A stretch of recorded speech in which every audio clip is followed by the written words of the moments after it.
তোমাকে জানিয়ে দিলাম ও প্রিয়তমা, তোমাকে জানিয়ে দিলাম ও প্রিয়তমা। তো বন্ধুরা, এই প্রিয়তমা সিনেমাটায় রেকর্ড ভেঙে দিয়েছিল 20 বছর আগে, প্রায় 30 বছর আগে যে সিনেমাটা এসেছিল বেদের মেয়ে জ্যোৎস্না।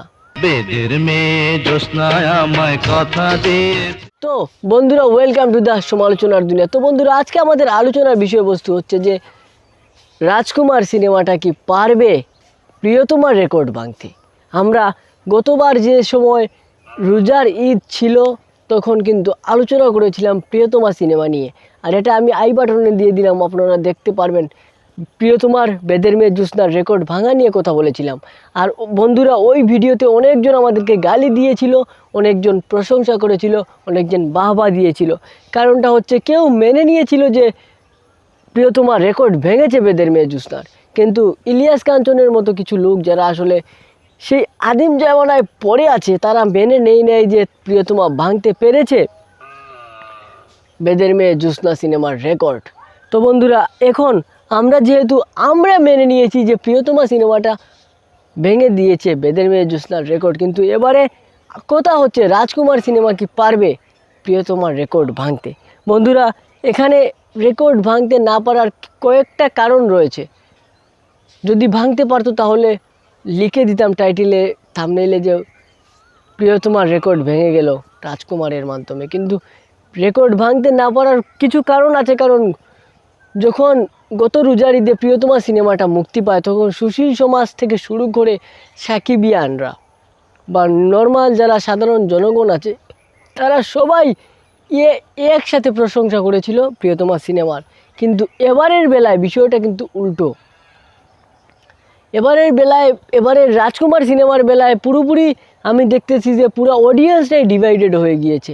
সাকিবিয়ানরা বলতেছে যে না, সিনেমাটা খুবই ভালো লেগেছে, সেই হয়েছে, কান্না করতেছে, মানে ফাটিয়ে দিয়েছে পুরো সিনেমা, এরকম কথা বলতেছে সাকিবিয়ানরা। কিন্তু অন্যদিকে মুদ্রার অপিঠ যদি আমরা দেখি তাহলে বন্ধুরা আমরা দেখব যে পুরো সুশীল সমাজ যারা রয়েছে তাদের মেজরিটি বলতেছে যে সিনেমাটা কিছুই ছিল না, সিনেমার ফিনিশিং হয় নাই, সিনেমার কোনো কিছু হয় না। এমনকি আমার কাছে পর্যন্ত লেগেছে যে সিনেমাটা তেমন ভালো করতে পারে না, একমাত্র শাকিব খানের পারফরমেন্সেই সিনেমাটা হলে চলতেছে এখন পর্যন্ত, নাহলে সিনেমাটা চলার না। আর আরেকটা বিষয় বন্ধুরা, এখানে কিন্তু প্রিয়তমার থেকে ভালো সিনেমাটোগ্রাফি কিন্তু আমরা দেখেছি রাজকুমার সিনেমায়। তবে প্রিয়তমা কিন্তু নতুন একটা সিস্টেম ছিল, নতুন একটা গল্প ছিল, নতুন একটা ইমোশন ছিল, যার কারণে ফট করে দর্শকরা সেটা ক্যাচ করে ফেলেছে। কিন্তু ওই প্রিয়তমার রিপিটেশন হয়ে গিয়েছে রাজকুমার সিনেমা, যার কারণে দর্শকরা কানেক্ট করতে পারতেছে না। তারা যখনই কানেক্ট করতে যাচ্ছে গল্পের সাথে তখনই প্রিয়তমার সাথে কানেক্ট করে ফেলতেছে, আর এটাই সমস্যা। আর এর কারণেই হয়তো বা আমাদের এই রাজকুমার সিনেমাটা প্রিয়তমার রেকর্ড ভাঙতে পারবে না, কিংবা বেদের মেয়ে জ্যোৎস্নার রেকর্ড ভাঙতে পারবে না, একটা অল টাইম ব্লকবাস্টার বা ইন্ডাস্ট্রি হিটের দিকে এগুতে পারবে না, হয়তো বা জাস্ট একটা সুপার হিট হয়েই থেকে যাবে। তো বন্ধুরা, আপনারা কি মনে করেন অবশ্যই কমেন্টে জানিয়ে দেবেন।